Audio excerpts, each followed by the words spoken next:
Assalamualaikum warahmatullahi wabarakatuh. Perkenalkan, nama saya Doci Gusinta Putri dengan NIM 23111050. Baiklah, di sini saya akan menyampaikan materi tentang faktor-faktor menyimak. A. Ciri-ciri penyimak yang baik. Yang pertama ada fokus dan konsentrasi. Penyimak yang baik memberikan perhatian penuh pada sumber informasi tanpa mudah teralihkan. Yang kedua, empati. Mereka mampu memahami perasaan dan sudut pandang pembicara. Yang ketiga, ada sikap terbuka, mau mendengarkan tanpa menghakimi atau memotong pembicaraan. Yang keempat, ada tanggap, memberikan respon yang sesuai baik secara verbal maupun nonverbal, seperti anggukan atau pertanyaan. 5. Pikiran terorganisir, yaitu mampu mengingat dan mengolah informasi yang didengarkan secara sistematis. Yang keenam, kritis, yaitu mampu memilah informasi penting dan tidak penting secara mengevaluasi kebenaran informasi yang diterima. B. Faktor-faktor penentu keberhasilan penyimak. Yang pertama ada kondisi fisik, yaitu kesehatan pendengaran dan suasana lingkungan yang mendukung atau tidak bising. Yang kedua, konsentrasi, yaitu tingkat fokus dan kemampuan menyaring gangguan di luar. Yang ketiga, pengalaman dan pengetahuan. Penyimak dengan latar belakang yang relevan akan lebih mudah memahami topik yang dibahas. Yang keempat, kondisi emosional. Keadaan emosi yang stabil mempengaruhi kemampuan penyimak secara efektif. 5. Keterampilan bahasa, yaitu pemahaman akan kosakata, struktur kalimat, dan konteks bahasa. Yang keenam, ada motivasi, minat untuk mendengarkan dengan sungguh-sungguh. C. Cara meningkatkan perilaku penyimak. Yang pertama, latihan konsentrasi, melakukan latihan untuk meningkatkan fokus saat menyimak. Yang kedua, ada mempraktikkan empati, berusaha untuk memahami perasaan dan pandangan pembicara.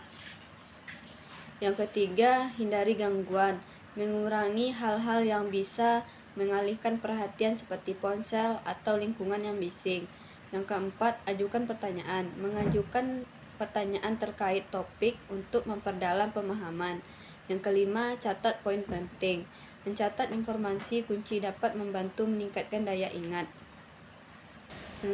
Mendengarkan dengan terbuka. Latih diri untuk mendengarkan tanpa prasangka atau asumsi yang sudah terbentuk sebelumnya. D. Strategi menyimak untuk siswa SD dan contohnya.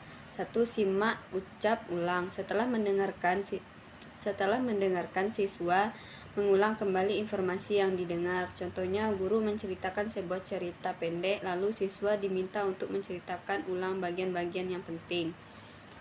2. Simak dan kerjakan. Siswa mendengarkan instruksi dan langsung mengerjakan tugas. Contohnya, guru memberikan instruksi lisan untuk membuat gambar tertentu dan siswa harus menggambarnya sesuai dengan instruksinya. Yang ketiga, simak dan terka. Siswa menyimak cerita dan mencoba menebak akhir lanjut cerita. Contoh, guru bercerita hingga titik tertentu lalu meminta siswa menebak apa yang terjadi. 4. Simak dan tulis. Siswa mendengarkan informasi dan mencatat poin-poin yang penting. Contohnya, guru membacakan daftar peralatan sekolah dan siswa harus menulisnya. Yang kelima, bisik berantai. Informasi disampaikan melalui bisikan ke siswa secara berantai dan siswa yang terakhir harus menyebut kembali apa yang didengarnya. Contohnya, permainan telepon rusak, di mana siswa berbisik satu persatu hingga siswa terakhir menyebut apa hasilnya. Yang keenam, identifikasi kalimat topik.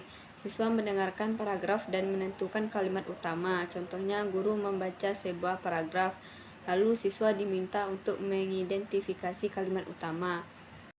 7. Identifikasi kata kunci.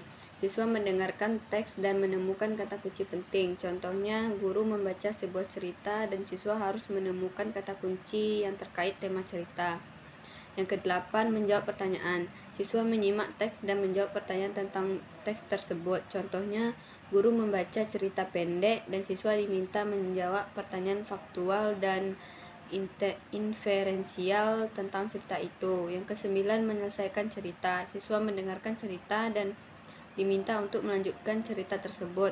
Contohnya, guru berhenti di tengah cerita, lalu siswa diminta menyusun akhir cerita berdasarkan petunjuk yang diberikan.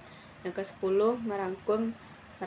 Siswa menyimak teks dan membuat ringkasan. Contohnya, guru membaca artikel pendek, lalu siswa merangkum isi artikel. Sekian materi yang dapat saya sampaikan. Saya ucapkan assalamualaikum warahmatullahi wabarakatuh.